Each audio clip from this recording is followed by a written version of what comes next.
Living Adaptive. The goal is to adapt and thrive despite the adversity you face. You're going to have that little voice inside of you trying to push yourself. I set a vision for myself, and now I'm seeing it come to fruition. I'm grateful for losing my leg. There's just some things you must endure in life. You might crash. You might fail.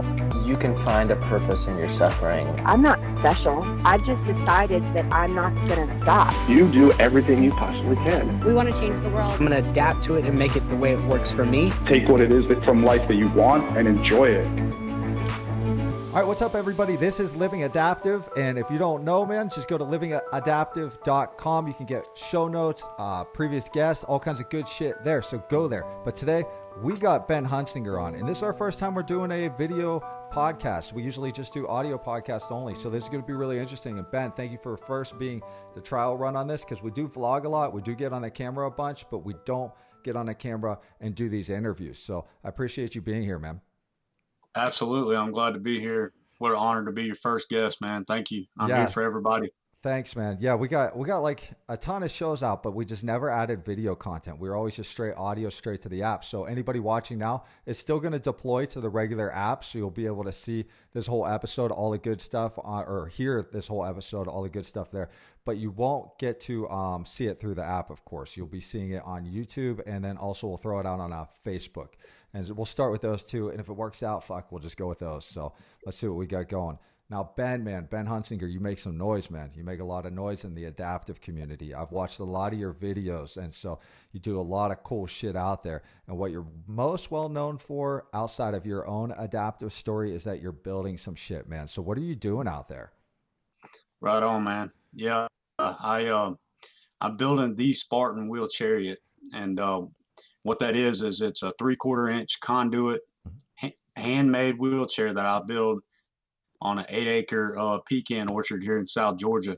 And it's 30 pounds. It's got rear suspension. It's got 10-inch by 3-inch front tires. You can literally roll this thing anywhere, through anything. And the best part about it is I'm in this to help people.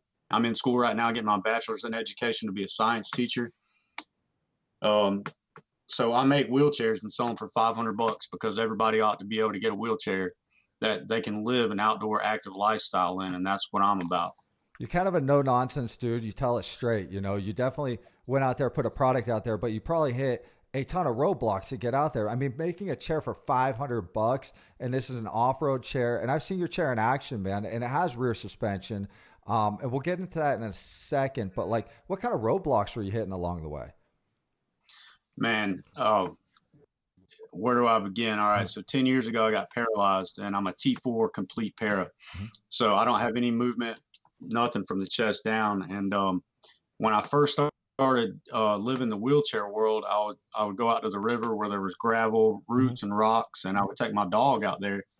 And I was amazed at how much my wheelchair was like. Anywhere you go with front casters, you got to be in a wheelie position. And I thought, man, if I could take what's in the downhill skateboard world, if I could take what's in the mountain bike world and adapt that to a wheelchair, I could really be making some moves out here, staying fit a lot easier, and it'd be a lot more fun to live in a wheelchair you can use on terrain like that. So I started cutting wheelchairs apart, nuts and bolts, putting them back together.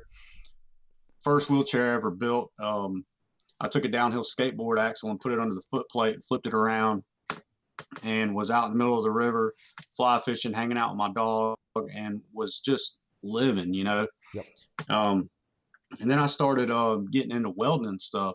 I bought myself a welder, learned about conduit, and started hand bending metal to where I could make a frame and not have to use other wheelchairs that I had accumulated. And the point of me doing it from the get-go was to be able to make myself something that was rugged, that I could live my life in, right? Yeah. And I figured out a way to do it, and it only cost me $200 for all the material. And I've always said there should be a wheelchair like this on the market. So once I figured out how to do it, I'm sticking to it's an affordable price. It's always going to be. And that's what Spartan Wheelchairs is about. And I want to help people that are living with wheelchairs or need them that, you know, can get out there and afford it. Now, here's a question for you, man. You talked about your adaptive story. We're going to get back to the chair, but like, what happened, man?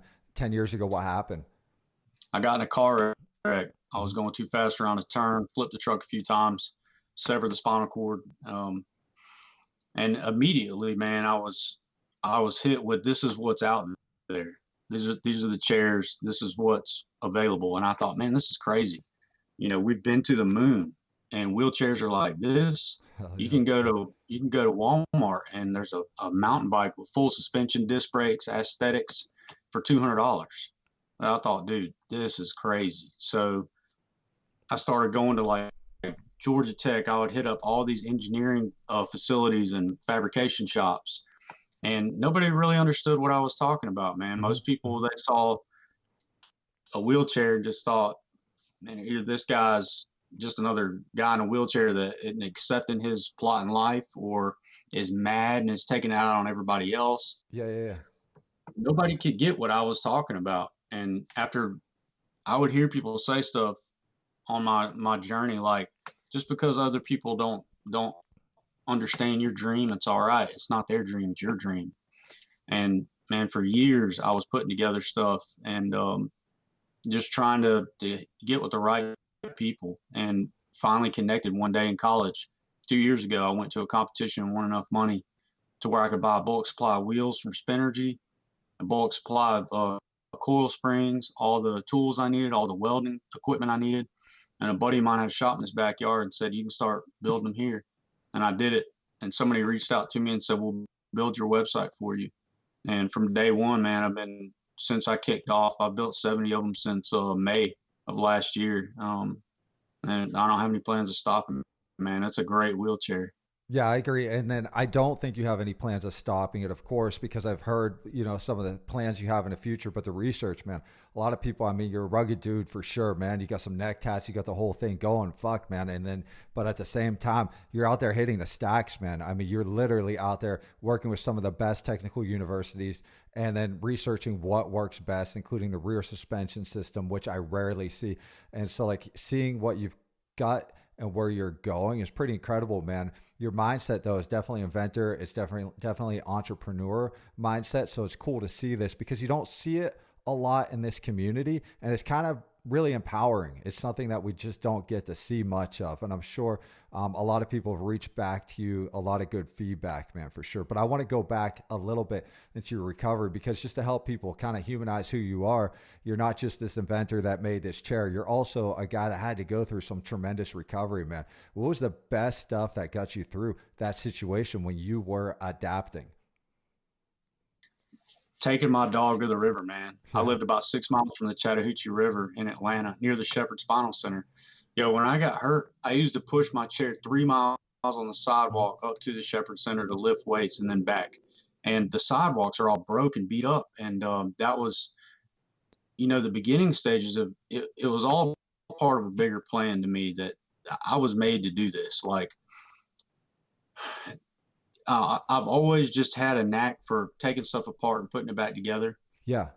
And I was, man, I was not living the productive lifestyle I am today back then. Mm-hmm. But the one thing that always kept my mind straight is being able to be physical and get out and exercise. I used to run a lot. I'd do half marathons, the Peachtree Road Race before I got hurt. And when I got hurt, I was the same dude. I would get out and just push for miles and miles. And the Chattahoochee River has mountain bike trails all around it. So I would go out there and get my mind clear. I tried to work retail jobs after my accident, and never really had success with staying with something, man. I was a pretty angry guy. Yep. And so anyways, I evolved into getting myself back into school and stuck with it. And I've always had this passion to be able to make a wheelchair that everybody can use like I do. And there's nothing like, to me, being able to go out and go for a run, and not on a paved surface, man. I want to get out in the woods. I like to hunt and fish. And from the get-go, I was experiencing the way my wheelchair couldn't keep up with that. It wasn't built for that. And dude, I did so much research when I first got hurt on the market, what's out there. and there was nobody making a wheelchair that was affordable that had any kind of mechanical advantage to the terrain. Yeah. And I second it that, just man. it just evolved to where I finally found all the right pieces and threw this thing together, and it's a beast, man. I love it. Yeah, it's a beast for sure. That rear suspension, though, like when we've talked before, that whole idea of the rear suspension is really cool to hear. Like research shows, you need to start incorporating it. I was with Travis Strong at Scale of Strat 2 weeks ago, and he had a very, very customized chair, and of course there was rear suspension in it. And you just don't see it. He had Fox like strut system in there. Like it was cool. It was a very customized one. I'm sure extremely expensive, and so like the fact that you're making these for 500 or selling these for 500 right now is already probably lowballing yourself because of the cost that it takes. But at the same time, the heart for the community, because every time I talk to you or every time I see you post, it's an emphasis of like you can get out there and do the shit I'm doing. Like you can go out there and hunt and fish and travel, actually get off road on your own without a support crew pushing your chair or pulling your chair or anything like that, depending on what you're adapting to. A lot of people have various levels of adaptation when it comes to chair, and so like depending what you can control, so it gets really interesting with what you got for sure, man. And I think that's really rad. Now I got to jump into this, man. I'm sure it gets tough out there. Competition wants to eat you up and stuff. How do you stay driven, man? How do you stay driven to not listen to the naysayers? From the get-go, man, the very first wheelchair I ever posted was after Hurricane Michael came through. Mm-hmm. And what year was that? 2015. Mm-hmm. One of my prototypes was sitting out in the front yard, and it survived everything. And I put a post out, and there was a lot of guys talking about, wow, look at the weld beads, it's garbage, stuff like that. And I went in on them, man. I said, look, dude, this is a wheelchair that I take anywhere. If somebody was with me like a film crew, I don't need to validate what it's capable of because I live it. Like, yep. If it wasn't strong and capable, I wouldn't be putting this thing out there for people to use. And it gut checked me real quick that there's always going to be people out there there's like 10 different kinds of cars made. Everybody chooses what kind of car they want. But in the disabled world, somebody comes out with something different, and all these people want to start talking trash about it. And I'm crazy. like, dude, look at the life that I live with it, man. I go out on the beach, I go through the mud, I do whatever I want. And I'm trying to help people, and y'all want to talk crap about it. But I've learned that there's going to be people like that.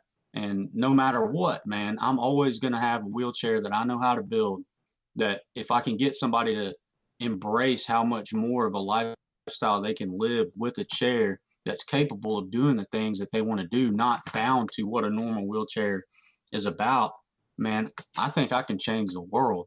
I agree. I got to rewind though. You said something there, like, in the auto community. Yeah, there's a little bit of shit talk. Like I love Fords, I love Chevys, this or that. But there's definitely seems to be almost like a personal level in the adaptive world where like people can't accept that maybe their chair just doesn't work for another person. Maybe like yours, I see yours as an extremely independent chair in a lot of ways. Like you can do a lot of things with it off-road, of course, but then like there's a lot of maneuverability, lightweightness to it and so forth. And that works for so many others, and like the fact is like we have an issue right now in the adaptive community where we can't like embrace and support each other sometimes when it comes to this type of stuff, products and so forth, because there's so many people that got their hand in the motherfucking pot. And so like at the same time, like there's a lot of sway there, man. And like if we can get to a place where like, yeah, that's cool, we can have multiple devices, competition is great. Remember that people using chairs, competition is fucking great. The more competition we got, the better that product gets. And you're out there competing and building this out. And then I'm biased, man. When an adaptive, a member of the adaptive tribe is building something and innovating something or creating content, I'm in it, man. That's what this is all about. This whole podcast, everything I do, I don't take sponsors. I don't take shit for a reason, because I want to promote the people that are like maybe smaller, the underdogs, and see what they can do, man. And so I love that. I love this about this chair. Yeah, man. It's been crazy to me since day one. I never really met many other folks that were about building their own chairs. Mm-hmm. And it started with me after I was going from DME to DME, learning what's on the market to realize, wow, nobody has taken a wrench and a hammer and sat there and just started forging out their own stuff. And I'm not sure why a lot of people aren't like that. I guess it's all just personality stuff to where a lot of people just don't have that. They're not interested in doing it. But dude, as a community, wheelchairs should not be the price of a car. No. You can go to Walmart and get a mountain bike for $200. It should be the same with a wheelchair. It's the same amount of metal, everything. And these are things that we need every day. So dude, I'm all about taking it to the limit of what a wheelchair can be. And dude, I'm passionate about it, man. It's my life.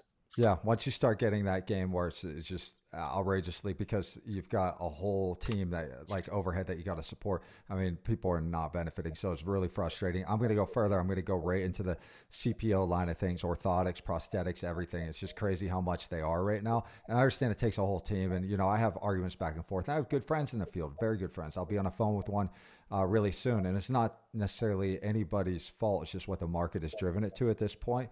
But it kind of sucks because, like, at the end, there's like end users that I hear that struggle a lot and have to wait for a grant to get the next product, and because it's just too expensive on their own dime, or maybe, you know, maybe their level of disability doesn't allow them to work at the same rate as others might be able to. And, you know, it'd be cool. I'm not saying like let's get all like socialist in this thing, but like at the same time, let's have a little bit of sanity in the market. So kind of crazy, but like I love to see your chair, man. I love to see it out there on a course, you know, doing something like that. In fact, I thought like at some point maybe we could fundraise and get that chair out at Spartan race. Are you gonna get out there and race? You gonna race in an OCR or anything? Man, all I'm doing is waiting for the opportunity. That there haven't been many races over on my side of America, but you know, I've been in school, man. I've been building these things like crazy since May. It's just been nonstop for me. But the day is going to come, man. I'm staying fit. I'm ready, dude. Yeah. I'm ready to show people in the whole racing community what this thing's about, what it'll do. The level of fitness. Go ahead. Well, yeah. Tell me about your fitness, man. What do you do, man? Yo, every day I've got a incline bench here. I take 55-pound dumbbells. I do 2 sets of different workouts every day. I go run for miles every day. That's who I am, and that's who I've been since day one. Yeah. That's why I had to make a wheelchair that can keep up with the way I want to live. Yep. And this chair is a straight up animal when it comes to just rolling down a dirt road. Dude, you don't get any kind of drag from those front casters being behind your feet, being small. And I had to build this thing to where I could use it indoors every day. So this is my only chair. I take and throw it in and out of the back of the Jeep. You know, I live in an apartment. I use it in school, classes, anywhere I want to go. It's a wheelchair that is capable of being indoors and outdoors, but at the same time, you can take and roll it through an obstacle. Yeah, man. I want to get back though a little bit if we can, because like one thing we're all about is like getting it down to the ground level of the person. And we kind of hit on it a little bit with your story, but I like to ask this question because you've been through a tremendous amount. Like if you think about the adversity you faced 10 years ago, all the way to now, man, you've had a lot of time to reflect, a lot of time to say like, this went down. I created something out of it. I'm trying to make a difference. I'm building something. I'm fighting things to get up there. I'm researching all the time. I'm educating myself. Like I know your story a bit more than most that are going to be listening. In fact, probably a lot more. But the point being is that you have 10 years to reflect, man. And if you could go back to yourself, man, while you were sitting there after you wrecked, after that car fucking flipped around a corner and you're in a hospital and you got the news that things are not going to be different. You got a new normal. What would you say to yourself? Man, I'm telling you, when I came to on the hospital bed, one of the first memories I had was this was all a part of a bigger plan. And you know, when you first get hurt, you really don't know what to do next, other than just like put one foot in front of the other. To me, physical fitness is so important that from the get-go, I was in the weight room. I was pushing for long distances. I wanted to be strong physically. That anything's possible, man. Anything is possible, no matter what your situation. If you put it in gear, you can do it.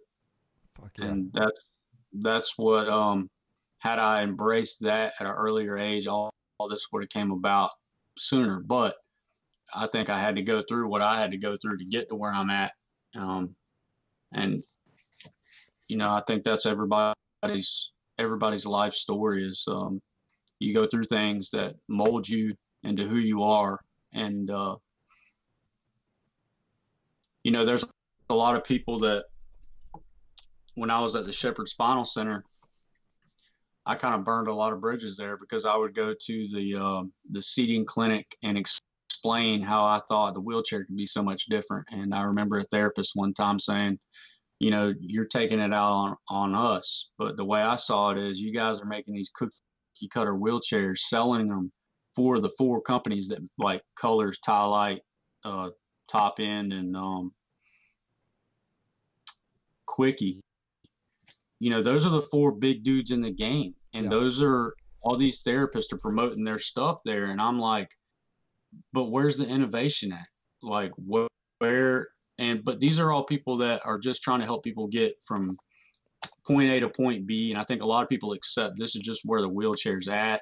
And for me, I was never like that, man. For me, from the get-go, I was like, all right, how do we put mountain bike tires on this thing? How do I get to where these front casters aren't jamming up on roots every time I go off of a paved surface? It's like, this is insane. There's no way I'm going to be able to live with a wheelchair that isn't capable of having any kind of mechanical advantage off-road. Like anywhere outside of a hospital is not a paved smooth surface. So what are we doing as a community to make it a reality that we can make wheelchairs better? And then I started getting into the whole like, well, insurance won't cover this, won't cover that. You need a doctor's prescription to be seen by your DME. And I thought, man, whoa, hold on. I'm sitting here with a broke wheelchair and you're telling me I need an appointment for somebody to come out to the house and all this. And I thought, no, hold on. I'll just build my own. And that's where it's evolved from, is being somebody broke on the couch with a broke wheelchair and having this dream of, okay, if one person can make an impact on the world like we've seen so many people do that came before us, I can do the same thing. Hell yeah, you and can, man. One day at a time. I actually believe in you. I think I sent you a message, man. I was like, I don't know you, man, but I believe in you. I do. I believe in you. I know you now, but like I didn't know you as much then. And like I totally believe you're gonna do some major difference here, because one of the reasons why is your moxie, man. Like you don't back down from shit, and so like that's beautiful, and that's something I appreciate. I roll with a crew like that, you know what I mean, that just don't back down to the bullies that have been there before. And I love that, man, and I appreciate that, because I don't mean just like your competition in wheelchairs or something, but like your story of Shepherd Center and everything else. Is like they weren't necessarily bullying, but they were also kind of strong arming their viewpoint, and to see like you just persevere through that, because you could have definitely just sat down and just left it and just said, they're right, this is where we're gonna go, this is game, this is the game for me now. But it wasn't. And so like it gets me interested though, what are you going to do in the future, man? Like where do you see first a chair, and then where do you see yourself? Like where is Ben Huntzinger going in the future, man? Man, I'm going to make a difference impacting kids' lives, teaching them about science and the great outdoors. Yeah. And in my spare time, I'm going to be making the baddest wheelchair and selling it for the most affordable price, and let the people see, man, that I've got a wheelchair that you can literally go anywhere, anytime. It's 30 pounds. It's got suspension where you can be outdoors all day, every day for $500.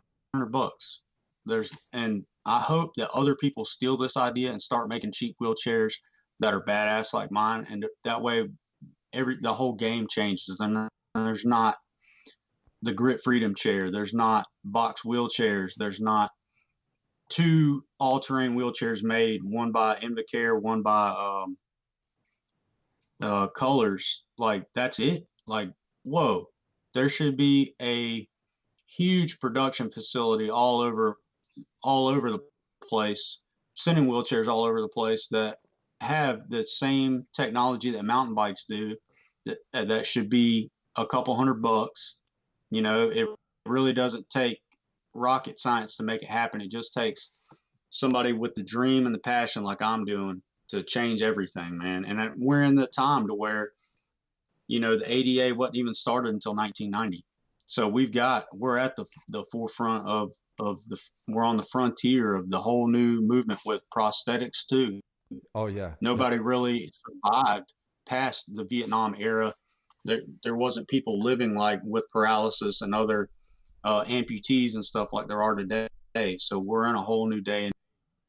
Yeah, yeah, we are. Longevity's here, and then also production should be like if you think about it, the way we have the tools we have now should make production a lot less in terms of like, you know, we account for inflation and everything else over the years, and then you look at the cost now, it just doesn't match, man. It's insane where it's at. So like seeing what you're doing is really motivating, and seeing your approach to it. You said something that I really stuck out for me, as you said, hey, listen, I want to see people copy the plans and do something similar. Probably not going to because it requires real work, you know, but that's the same. Like in my realm, people say, hey man, I want to do a podcast, or I want to vlog, or I want to do social, like whatever, you know? And I'm like, listen, if you're part of the adaptive tribe, especially, and I'll help most any like nonprofit or anything like that for free. And that's the same thing, man. I'm like, fuck it. If they can do it better and they can get the voice out better, then goddamn it, go do it. Then go do it, and I will help you do it. Because like in the end, like there's a lot of people hurting. There's a lot of people that had spinal cord injuries in the past year. I hear it's rising because of like texting and driving and shit like that. I don't know. I just heard it's rising. The numbers are up higher. And like there's a lot of people hurting, and there's a lot of people born like me that are hurting and didn't know, you know, what the possibilities are. And the more we get that voice out and the more we share this community, the better, man. So that's what you're doing, man. And you're one of my favorite people I've talked to in forever. Like when you posted that shit, I think I was there within like 20 minutes of like that post. I saw it and Be More Adaptive, and I'm like, that's like exactly what I'm looking to get out there and interview, is this empowered person that's out there making a big difference, man. So I appreciate you a ton. Yeah, man, this is my way of sticking it to all the people that told me this is the way the wheelchair is.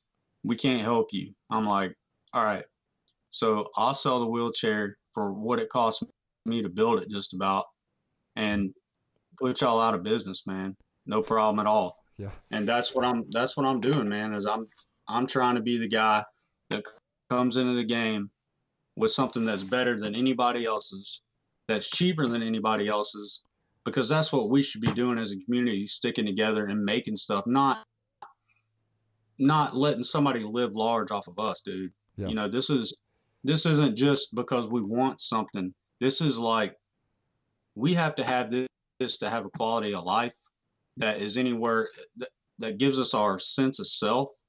Like, dude, I'm not trying to make money off nobody. I'm just building a badass wheelchair because this is what I feel like I should be doing. Yeah. And I feel you on that, man. I feel you for sure. And then for people that are listening, I talked to Ben Huntzinger like a few weeks ago about this, but I'm going to create a vlog that kind of highlights what you're doing with this chair, man. And I'm going to get some video out there so people can see. So it won't be just this podcast interview. You'll see more. And I don't get paid for any of this. In fact, I'd go fund me somebody for a chair. I'd help go fund it. I don't get paid for any of this shit. So anybody saying there's kickbacks or anything, not an ounce. So. Hell yeah, man. People can find me at SpartanWheelChariots.com, dude. I'm just a guy trying to make wheelchairs to help everybody out, because I was that dude sitting there with nothing, no options. I didn't want to go out there and start using other people's equipment that I didn't believe in, dude. Yep. And there was nothing else on the market like it. Nobody's front casters were big enough. The outdoor chairs were too big to take anywhere. So I built something that you can use it all day, every day. I use mine. Mine is my only chair. Durability wise, dude, I wouldn't be selling these things if they weren't perfect. If anybody's got a problem with their chair, it's a lifetime warranty, dude. I'll build you another one and send it out to you, no problem, no questions asked. That's a hell of a See way if to anybody back else it, is man. doing that. That's a hell of a way to build it out, especially the way some of you guys treat your chairs. You know, I'll be in a chair at some point and I'm like, that's a hell of a warranty for me, man. And so like the point being is that, we beat up our chairs. So like the fact that you'll back them like that, that's pretty cool, man. It's like, hell yeah, man. I hope we can spread the love, man, that people can see like all the shit you're doing. And so we'll get you back to, for sure. Like the fact that I want to sit down with you, like we can piece out you know, we're hearing your story now, what you're doing, and then what's the model of like approaching life this way? Like, what is the Ben Huntzinger model? Because these models are like really paying off. Like the people that we interview that really go into the details of how they're doing it, why they're doing it, how they're empowered. It's really helped. You know, those are some of the most downloaded interviews. So I would love to get you back, you know, in the future, somewhere before summer, and we'll just hash that out. And then again, everybody listening, everybody watching, now I'm saying watching, everybody watching and listening, we're going to have a vlog come out in the next like month or so where we're going to highlight this chair. Ben's out there like grinding it out. He's in some pretty, well, do you get crocodiles and alligators or whatever the hell down here? We've got plenty of alligators around here, man. You'll be seeing some posts coming up soon when I get out on my kayak and stuff, dude. Yeah, I saw some of them, man. I'm like, fuck that. I mean, I grew up in an area where, you know, like it got kind of crazy. We like play with copperheads, seriously. We just didn't give a shit, you know, like that kind of stuff. But like gators was the one that got me. I get a little freaked out by those. So what are you going to do, man? Nobody likes gators. Yeah, man. It's the great outdoors down here where I live, man. There is no accessibility. It's when you get out of the truck, dude, you're in the swamp. And this wheelchair keeps up with me, man. It's what if people want to hang out with you there, man? You game to let people come hang with you? You're going to be nice to them? Yeah, brother. Yeah. Y'all come on, man. Yeah. We got a 900-acre lake where I live. We got Ocklawaha River. The coast is only about an hour and a half down. Mm-hmm. And you know, these are all places I go every day, man. This ain't like I got a crew of people helping me and stuff, dude. I do most of the stuff solo. That's most of the stuff I don't have on film because it's just me out there. I'll snap pics every now and then, but dude, it's a bad wheelchair, man. And it really is. It goes wherever you want to go. It stays up on top of anything loose. It's just bad, man. I hope people check it out. They will. They'll check it out. Ben Huntzinger, thanks for being here, brother. Everything will be in the show notes, by the way, people. Ben's contact information, everything will be down there. So we'll get you linked up. Appreciate you, Scott. All right, brother. Remember, go to livingadaptive.com to find previous episodes, show notes, contacts for guests like this guest, links to social media accounts, and a bunch of other good stuff. So go there. Peace.